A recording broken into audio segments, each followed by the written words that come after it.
What's up guys, today we're going to make these brown butter chocolate chunk cookies. Oh my god, so amazing. First step, we're going to grab 1.5 sticks of salted butter. For reference, that's 175 grams or 6.15 ounces. So grab yourself a medium saucepan, add your butter, and then bring it over to the stove. Now I know brown butter can be sort of intimidating if you're doing it for the first time. I know it was for me, so a trick that I always do, even now, put your timer on for 8 minutes because this will be done in approximately 8 minutes, give or take a minute or so. We got this on medium-low heat. Now your butter will start to melt, so just keep it moving, just keep it moving. Okay, now here we are with 3 minutes left. As you can see, the butter is really starting to crack and popple and foam. This is where you want to keep stirring. Okay, this is 2 minutes left, and you can see something magical is starting to happen. That butter is starting to brown, starting to get golden. This is where you want to keep stirring.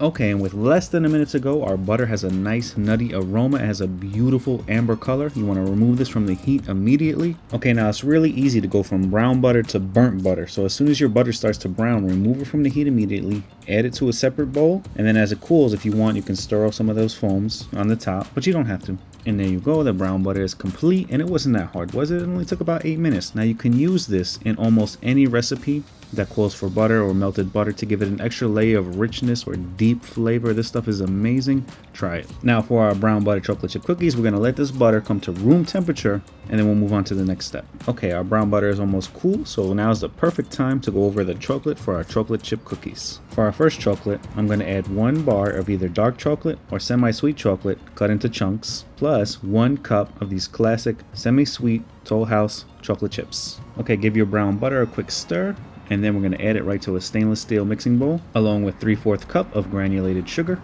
and 3/4 cup of brown sugar. Now we're going to cream the butters and the sugars, put this on medium speed, and mix it for about 5 minutes. Scrape down the sides of your bowl, then we're going to add 2 teaspoons of vanilla extract. While our sugars and butters are creaming, we're going to gather our dry ingredients. We're going to start with 2 1/4 cups of all-purpose flour, plus 1 teaspoon of salt, 1 teaspoon of baking soda, and 1 teaspoon of baking powder. Grab your most favorite, not your least favorite whisk, and give this a good mix. We're also going to grab 2 eggs, crack them into a separate container because we're going to add these to our mixture 1 egg at a time. After both of your eggs are mixed in, you should have this beautifully colored mixture. We're going to scrape down the sides of our bowl, then we're going to start adding our dry ingredients, our flour mixture, in little by little until it is all incorporated. After your dry ingredients are all incorporated, it's time to add that chocolate. We're going to add all our chocolate chunks in, let this mix until everything is nicely mixed in. After all your goodies are mixed in, cover this bad boy with some plastic wrap. Then I want you to stick this in the fridge for 20 minutes to let that dough, sort of firm up a little bit before we scoop them and roll them into balls. Okay, after 20 minutes, grab a scoop and let's portion these out. Now I like my cookies on a little bit of the bigger side, so I'm going to use a bigger scoop. Okay, now here's the thing. You can either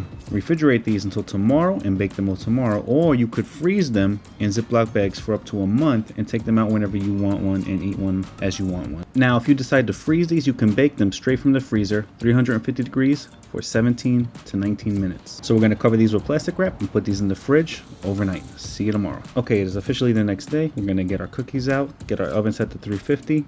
Look at that, straight disrespectful. Okay, we got a baking tray, a non-stick mat if you're using it, otherwise parchment paper, or you could raw dog it. Cookies on the mat, then bake 350 degrees, 14 to 16 minutes. Okay, now here's what's gonna separate your cookies from the rest of them. As soon as these come out of the oven, I know it's gonna be tempting, but trust me, let these sit on the baking tray for at least 5 minutes before removing them, either to the countertop or a wire rack to cool completely. Trust me on that. And that's it. Your chocolate chip cookies are done. They are ready to enjoy now. Warm, cold, make an ice cream sandwich out of them. I don't know, whatever you do with them, you're gonna love them. Alright everyone, that's it for this video. That's it for me. That's it for me in this video. Like, comment, subscribe, and I'll see you in the next one. You know I will.